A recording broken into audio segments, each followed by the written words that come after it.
Hi everyone, I'm John. And I'm Sandra, and together we work under the name Metaphrog, making comics and graphic novels. And we're delighted to be part of the Scottish Silly Squad, supporting Scottish libraries and the Summer Reading Challenge. We've actually got a few challenges for you today, and the first one is to count the number of times we say the word silly, either as a word on its own or even as part of a word. So wait, does that count as one then? Don't be silly. Yes, of course it does. Okay, so that makes 3 sillies so far. This is going to be very silly. Actually, you may want to get a piece of paper and a pencil to help you count. And in fact, we're going to be doing some very silly drawings together later on as well. Also later on, we'll let you know a little bit about the other challenges that we have for you today. But first of all, we'd like to tell you a little bit about ourselves. So John, where did you grow up and what got you interested in reading? Well, I grew up in Greenock, which is just down the water from Glasgow, and I've been reading for as long as I can remember. I know I was read to as a child, and I just thought books were the best thing. There were books around our house. I think some of my mum's old books, some old illustrated books, and some of the illustrations were quite fascinating, quite strange. And some of them were even a wee bit silly, like this man with his enormous nose. I also was lucky enough to have a library card, which meant I could explore books and find the ones that I really liked. And I would find myself rereading them, like Ur Willie and the Bruins. I got an annual every year with the Satsuma. And also I loved the Molesworth books. They had marvellous inky illustrations by Ronald Searle. They were written by a man called Geoffrey Willans, and they were quite anarchic. Even the spelling was silly, like Down with School. I think I loved comics pretty early on, though. I would read Peanuts, had little collections of Peanuts. And one of the best things I found in the library was Hergé's Adventures of Tintin. The books are very exciting, they're filled with adventure. And Tintin's a little reporter, and even though he's a bit of a goody-goody, it's really the other characters that make the book so enjoyable. His little dog, who often gets him out of trouble. There's Professor Calculus, but there's also the Thompson twins, and they're definitely silly characters. They get up to all sorts of strange things. Very silly. I'm sure you read that growing up. Did you use libraries in France? Well, yes, I did read Tintin growing up. In fact, my family had the entire collection already, so I devoured them all through my childhood. But do you know, in fact, about libraries, I didn't actually use libraries until I was a bit older. I was a student by then, in fact, and books used to cost quite a lot of money, so it was a great opportunity to be able to borrow books that I really wanted to read. But also by going to libraries, I was able to discover books that I wouldn't have read otherwise. I read a lot of children's classics, things like Alice in Wonderland, Alice's Adventures in Wonderland, Alice Through the Looking Glass with their wonderful illustrations by John Tenniel. When did you decide that you wanted to be an illustrator or an artist or a cartoonist? I decided, I don't remember when I decided actually, because I always wanted to be one. And in fact, I think the thing that really made me want to draw and make stories is this series of books that I loved and that were called Fantomette, and I read about 50 of them. And I think I was obsessed with them, and I loved the illustrations in them. So maybe that's why I decided to become an illustrator. Well, Sandra and I met in 1994, and Sandra was drawing and painting and taking photographs. I'd always dreamt of being a writer, and even though I'd studied engineering, we realised when we met that we got on well together, and not only that, but we wanted to work together. So what we'd like to do now is tell you a little bit about some of the comics that we've made together. One of the first comics that we made was called Strange Rather Lately, and it was set in Glasgow. But then we went on to create a graphic novel called Louie Red Letter Day, and it was a book about Louie and his friend FC and Louie's attempts to live his dreams. After making Louie Red Letter Day, we made several other Louie adventures, and there's quite a lot of silliness in the Louie books. In Louie Lying to Clive, poor Clive thinks he's a bee. He thinks he can fly. And Louie himself spends his days making fruit and vegetables in his laboratory. Not only is that a little bit silly, but it's also a way of looking at our world and the importance of having a role. The Louie books with their bright surface colours look like they're for small children, but they're actually suitable for children of all shapes and sizes, and they're suitable for adults too. There's quite a lot of darkness hiding behind the bright colours. Louie's neighbours, Clean and Jerk, spend their time thinking up tricks to play on poor Louie. They even think that he looks like a potato. And most recently we've been creating fairy tale adaptations. We've made The Red Shoes and Other Tales. The Red Shoes is about a cursed pair of shoes. It's quite a dark story. The Little Mermaid, and it's the original Little Mermaid, perhaps not the one that everyone's familiar with. And most recently we've made Bluebeard, a feminist fairy tale. Bluebeard's out just right now, so we're very excited about that. The Bluebeard character is quite a dark figure. As well as having an incredible blue beard, his name is surrounded in mystery, because perhaps he's been married, and perhaps he's even been married several times, and more sinisterly than that, his wives seem to have disappeared. So when our character Eve is forced to marry Bluebeard and finds herself alone in his castle with a key that she's forbidden to use, there's a locked room, and the story starts to get quite scary. So let's have a look at our character Bluebeard, and let's have a look at our character on the sillyometer and just see how silly Bluebeard is as a character. Well, not very silly at all in actual fact. I think that's because he's more of an evil character. So let's do some drawing now. Let's all take our piece of paper and a pencil and let's try to sillify Bluebeard. So start with the eyes. That's 2 circles, and the very quickest way to make a character look silly is to make them look in different directions. So you put a dot in each eye, in each circle, and you put it looking in different directions. Then you put the eyebrows like quite raised so that it looks almost surprised.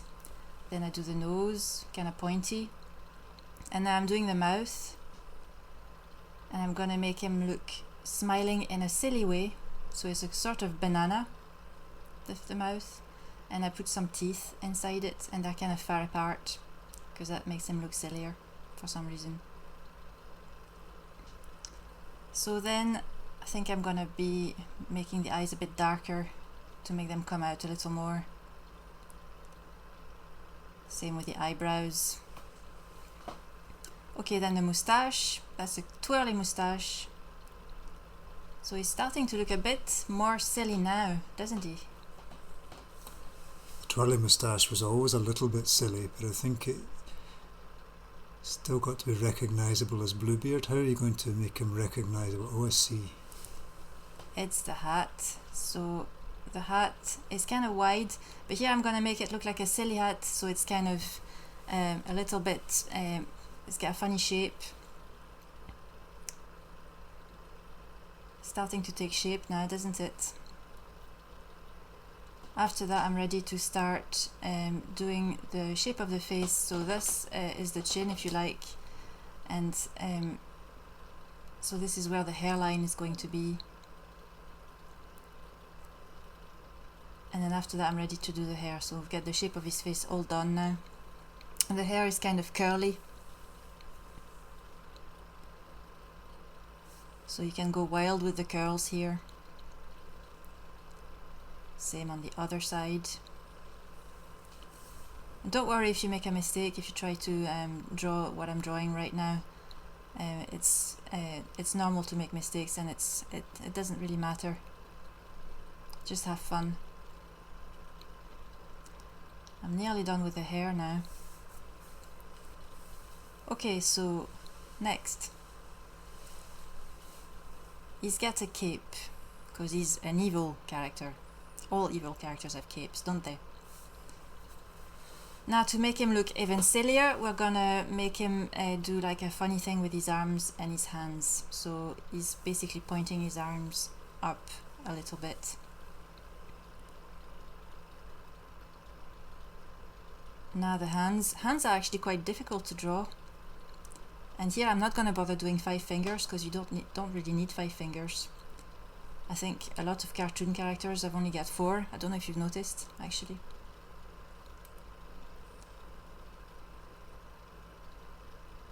Then the rest of his body. And I'm going to give him some short legs, tiny legs.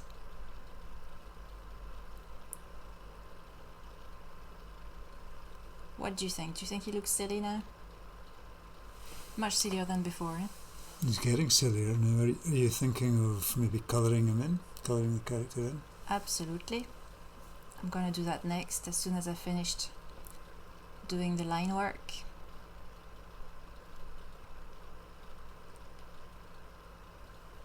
So we're nearly done here. Oh, I've still got to do the rest of the cape, I think.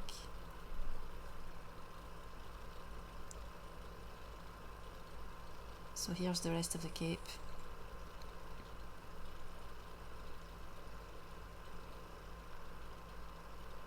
Okay, so now let's do some coloring.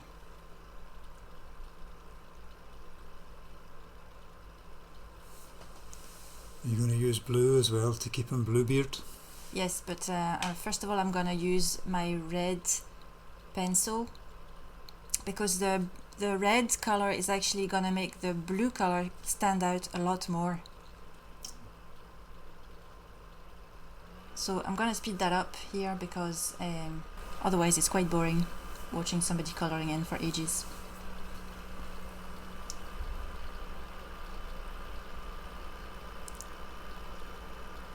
Okay, so the Bluebeard.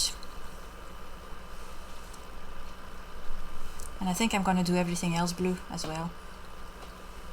It's quite good to limit the number of colors that you use in a drawing.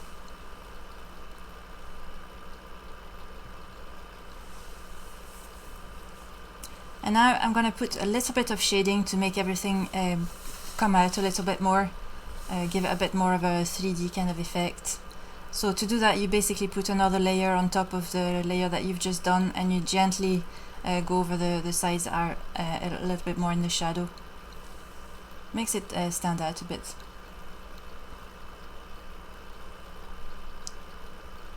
Okay, we're nearly done here.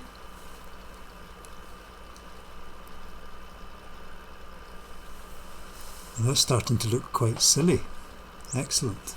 Let's try Bluebeard now on our silly-o-meter. Oh, definitely silly. That really worked. Well, that was good fun. Let's try to draw another one. Which one should we choose? I think we should take a character from Alice, from the World of the Alice books, Lewis Carroll's Alice books. I know, Tweedledum and Tweedledee, they're pretty silly. Oh my goodness. They're very silly. They're almost off the scale on our silly-o-meter. Okay, so let's try another one. Let's take the Mad Hatter. All that mercury making him mad. Slightly silly. It looks like he's actually more mad than silly in actual fact. Oh, I've got an idea. Let's try the Red Queen. Give it a wee shake. It's not moving. Doesn't look like she's silly enough. Well, I think she's a very silly character because she's powerful, and you know, she abuses her power, and when she gets angry she's always saying off with her head, off with her head. I think that's very silly. That sounds good. Okay, let's try it. Let's try to sillify the queen. Let's all take our piece of paper again and pencil, and let's go for it. Okay, so I've changed pencil color now. I'm going to go with a kind of brownish reddish pencil, color pencil, and then again I'm starting with the eyes. So 2 circles, and these ones I'm gonna make them slightly different sizes. So don't worry if your circles aren't perfect circles. In fact, it's better if they're not. Then a dot in the middle or somewhere in the eyes. Again, they're looking in different directions for instant silliness. The eyebrows. Again, they're surprised eyebrows. And I'm doing one slightly higher than the other. The nose is kind of a small nose. And now let's do the smile. So this is a fat banana this time. And it's quite big, so you can make it as big as you want. Again, we're doing some teeth, monster teeth. They're kind of far apart.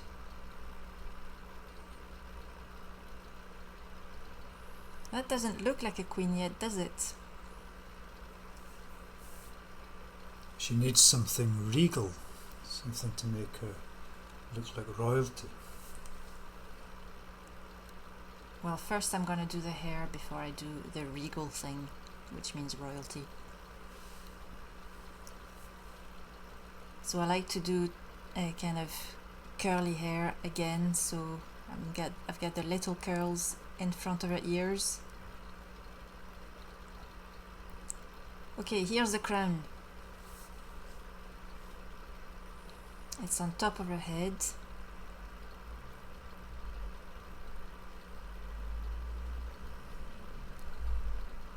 Then I can do the shape of the face to finish it off, and now the ears right behind the curls. And then I'll finish off the hair.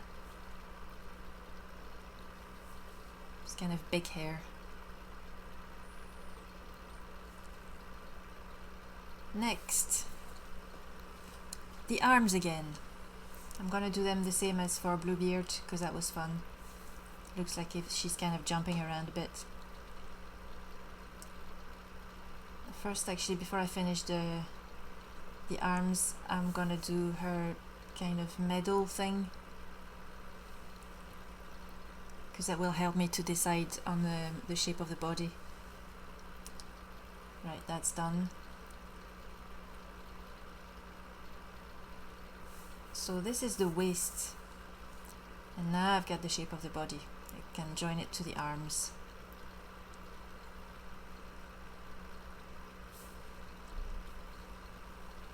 Okay, now the dress. I'm gonna start at the bottom so that I know exactly where it ends, and now I can join that shape to the waist to finish off the dress and the whole body. So we're nearly done now. Again, I'm doing some hands, only 4 fingers again. It's quicker and it's easier. And are you going to colour the silly queen in? Of course. Don't be silly. But first I need to add a few details to just liven up the dress. Looks a bit like a curtain.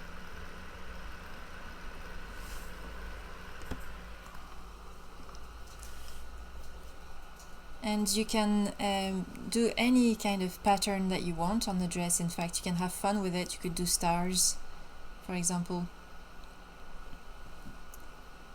Okay, ready to color. So of course I'm using my red pencil again, and I'll start with the hair this time. Yes, of course, before I do the coloring, I want to do a bit more detail in the hair, just to make it look a bit more interesting. So I'm drawing some lines.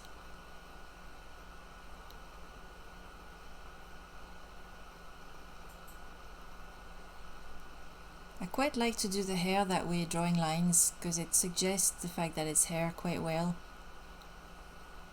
and you can make it go in different directions as well.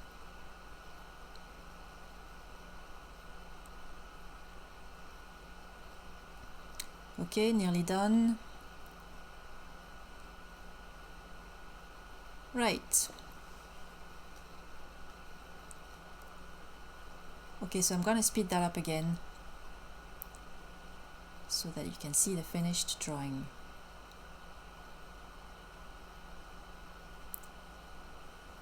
So red hair and red mouth.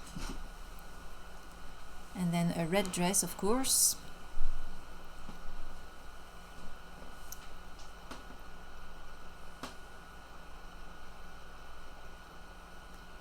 Now the shading.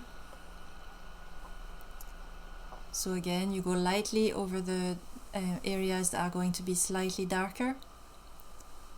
You gently kind of swirl your pencil over your previous layer. And I'm putting yellow, and I don't have a yellow pencil, so I've used a pastel pencil. It's slightly different, but it works. Well, now let's test the Red Queen on our silly-ometer. Whoa, super silly. Okay, super! Thanks everyone. And now our final challenges. We'd like you to choose one of our books or another book that you enjoyed, pick a character and make them silly. And what would be great is that if you could share your drawings with us on social media. So take a picture of your drawings and post it on social media with the hashtags Summer Reading Challenge and Scottish Silly Squad. And don't forget to tag us in at Metaphrog. And also, don't forget to sign up for the Summer Reading Challenge. Details on how to do that we'll hear at the end of this video on the screen. And even though libraries are closed, there'll still be Silly Squad librarians on hand to help you with the challenge. So please do get in touch with your local library. Thank you very much. Bye for now. Bye for now.